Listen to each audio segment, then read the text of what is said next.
From the campus of Howard University in Washington, D.C., this is NewsVision, a newscast written, reported, and produced by capstone journalists in the Department of Media, Journalism, and Film.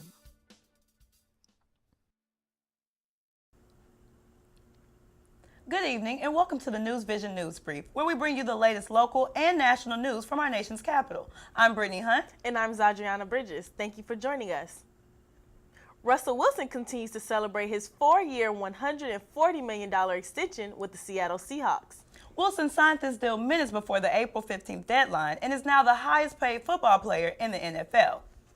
The Super Bowl 47 winning quarterback discussed the major accomplishment by saying, quote, "I never thought about being the highest paid player. I always did believe I'd be a great winner though." Wilson has led the Seahawks to over 10 wins in 6 of his 7 seasons with the team. He has a career passing rating of 100.3, which is the second highest in NFL history behind Aaron Rodgers. This is the first time an African American has been the highest paid football player in the NFL. While Wilson making change on the football field, radio legend Joe Madison is making change on the airways. I had the opportunity to speak with Madison about his career and lasting legacy. Joe Madison is recognized as a radio personality and civil rights activist. How is it that I can read this and I can talk about it and we don't have their photographs on television? And oh, TV is king. Okay, then act like it. But he's not just any radio personality. He is a voice for the voiceless and pushes those who do have voices to take action. On the airwaves, he's known as the Black Eagle, which is a match to his strong and empowering personality. And Joe, in particular, is not someone who will ever let himself be underestimated. I see how he has earned everything that he has. Madison was born in Dayton, Ohio, where he resided up until college. He first started his activism while attending Washington University in St. Louis, where he played college football and graduated with a degree in sociology in 1971. There were a lot of demonstrations going on campus. We were demanding African-American curriculum. We wanted African-American professors. Madison didn't just stop there. In 1974, he was elected to serve as the executive director of the Detroit branch of the NAACP at just the age of 24. He's been a part of many remarkable movements, including one where he freed thousands of people in southern Sudan during the Civil War. Madison began his radio career in the 1980s at Detroit's WXYZ AM. He moved from state to state at different stations up until his spot at Sirius XM in Washington, D.C. in 2013.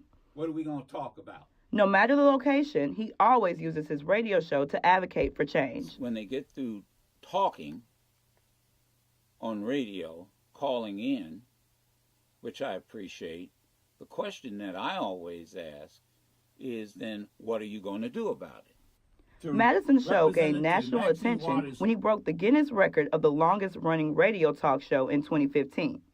And in 2018, he was ranked number 7 in Talk's top 100 most important radio show in America.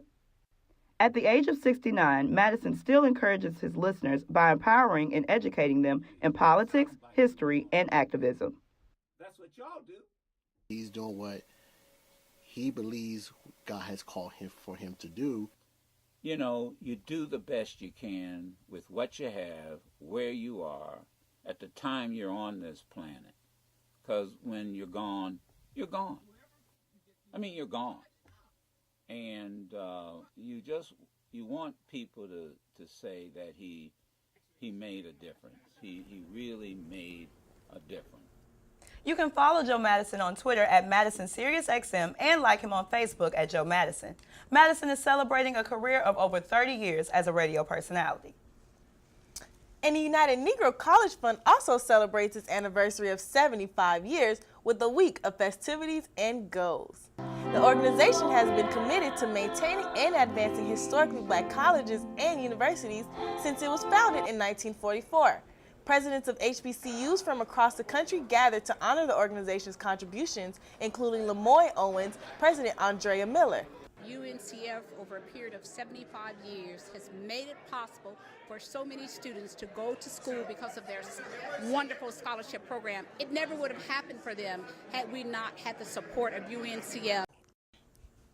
All UNCF scholarships can be found on their website at uncf.org/scholarships.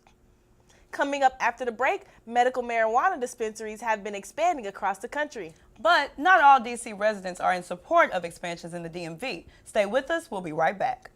Are you tired of falling asleep in boring classes? Do you just not have the inspiration to learn?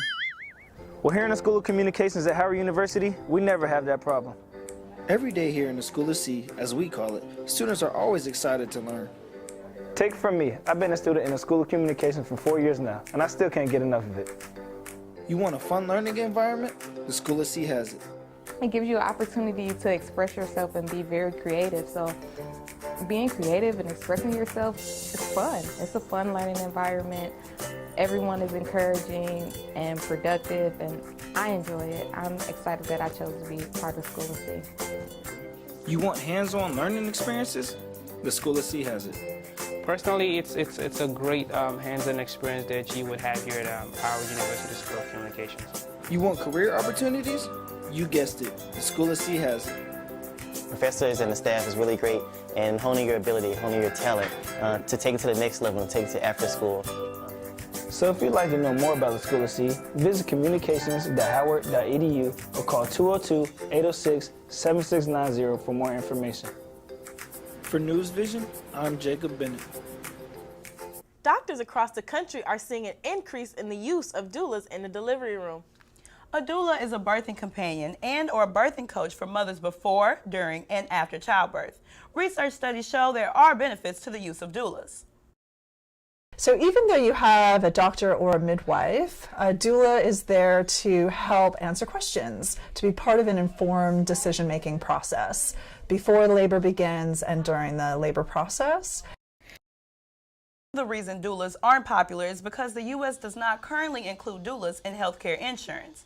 In 2018, New York's Governor Andrew Cuomo announced a pilot bill that included coverage for doulas in Medicaid insurance, hoping to expose more people to doulas and decrease maternal mortality. In other health-related news, one ANC meeting decision regarding medicinal marijuana dispensaries has D.C. community members in uproar. NewsVision's Maya Reese has more on the community issue. Ward 2C has recently approved the renewal of 3-year leases of 2 medicinal marijuana dispensaries. The committee saw the economic and health advantages of having a legal dispensary in the community.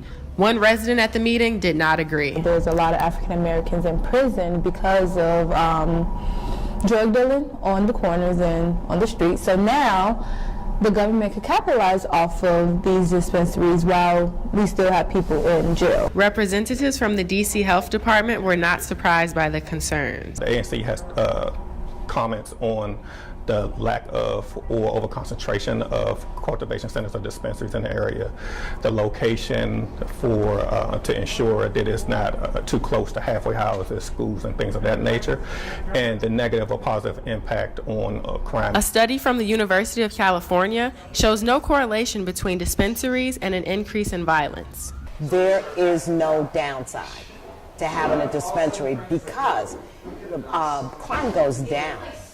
If you look at the statistics, crime go down when there's this dispensary, a legal medical dispensary. Those in favor of the dispensaries are looking to change its negative stigmas. It's totally legitimate and feel the idea of whether it be recreational and something that's bad. Currently in Washington, D.C., there are 5 medicinal marijuana dispensaries. With the renewal of the 3-year leases for both the Connecticut and Rhode Island Avenue dispensaries, the D.C. Health Department is optimistic in their plans of having 1 dispensary in all 8 wards of D.C. Reporting for Howard University News Service, I'm Maya Reese. According to Statista, the cannabis-based pharmaceutical market is projected to increase from $2 to $50 billion by 2029. Thank you for keeping us updated, Maya. This has been a NewsVision News Brief. I'm Zadriana Bridges. And I'm Brittany Hunt. Thank you for joining us. Have a great night, and we'll see you soon.